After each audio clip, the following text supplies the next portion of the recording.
अगला प्रश्न देखते हैं। अगले प्रश्न में हमें क्या दे रखा है कि बिंदुओं ए और बी को जोड़ने वाले रेखाखंड AB को 4 बराबर भागों में विभाजित करने वाले बिंदुओं के निर्देशांक ज्ञात कीजिए। यानी कि यहाँ पे बिंदु ए और बी ये कोई रेखाखंड है। इस रेखाखंड को कोई 3 बिंदु ऐसे इस पे स्थित हैं जो इसको 4 बराबर भागों में बांट रहे हैं। यानी कि जो AC है वो CD के बराबर होगा, CD है वो D के बराबर होगा, D है वो B के बराबर होगा।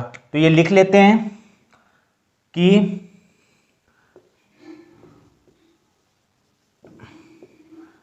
रेखाखंड AB को 4 बराबर भागों में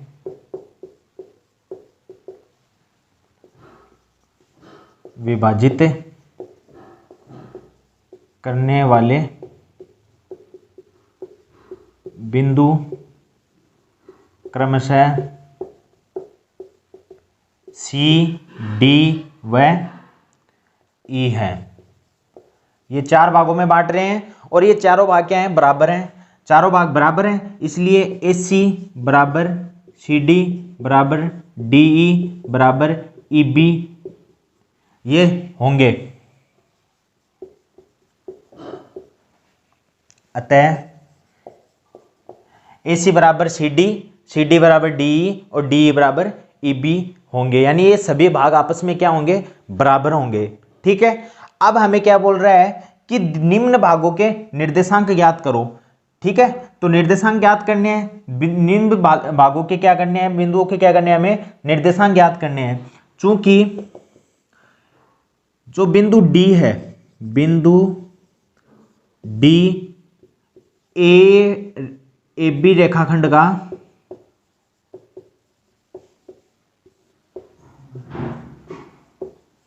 मध्य बिंदु है। देखिए ये जो D है ये किसका? A और B का क्या है? मध्य बिंदु है। यानी कि 2 भाग ये रहे और 2 भाग ये रहे, दोनों भाग आपस में बराबर है। यानी कि D क्या है? AB का मध्य बिंदु है, ये हमें पता है। और मध्य बिंदु का सूत्र लगाएंगे तो मध्य बिंदु D बराबर क्या निर्देशांक हो जाएंगे? x1 प्लस x2 बटा 2 y1 प्लस y2 बटा 2, ये D के हो जाएंगे। तो D बराबर क्या आ जाएगा? D बराबर D के निर्देशांक क्या आ जाएंगे? x1 क्या है? ये रहा, और x2 क्या है? ये रहा। दोनों को जोड़ेंगे तो -2 प्लस 2 बटा 2 कोमा y1 प्लस y2 यानी कि 2 प्लस 8 बटा 2। ये देखिए ये तो 0 हो गया, तो क्या आ गया? 0 कोमा ये कितना हो गया? 10 बटा 2 यानी 5। तो D के निर्देशांक क्या आ गए? 0,5। ये आ गया 0,5 D के निर्देशांक आ गए। अब हमें पता है चूंकि बिंदु C किसका? रेखाखंड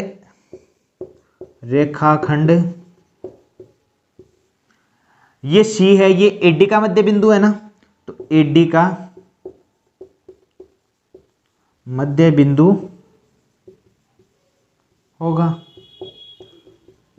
अतः C के निर्देशांक क्या हो जाएंगे?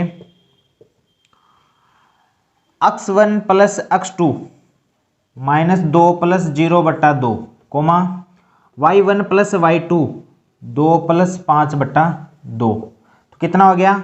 ये तो हो गया देखो -2 बटा 2 यानी कि माइनस का 1, और ये कितना हो गया? 7 बटा 2। C के भी आ गए, तो C के निर्देशांक क्या हो जाएंगे? -1 और 7 बटा 2। फिर ये देखिए बिंदु E, ये बिंदु E D और B का क्या हो गया? मध्य बिंदु हो गया। क्या? D और B का मध्य बिंदु हो गया। तो E बराबर क्या लिखेंगे? बिंदु E रेखाखंड किसका? BD बोल दो चाहे DB बोल दो, BD का मध्य बिंदु होगा।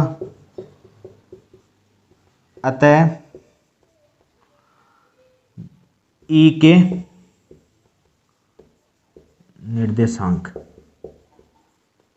तो ई के निर्देशांक क्या हो जाएंगे, वही x1 प्लस x2, ये x1 हो जाएगा, ये x2 हो जाएगा, तो 0 प्लस 2/2 कोमा ये y1 और ये y2 5 प्लस 8/2, तो कितना हो गया, 2 में 2 का भाग जाएगा 1 आएगा, कोमा ये 8 और 5 13/2, तो ई के निर्देशांक भी आ गए। ई के निर्देशांक क्या आ गए, 1, 13/2।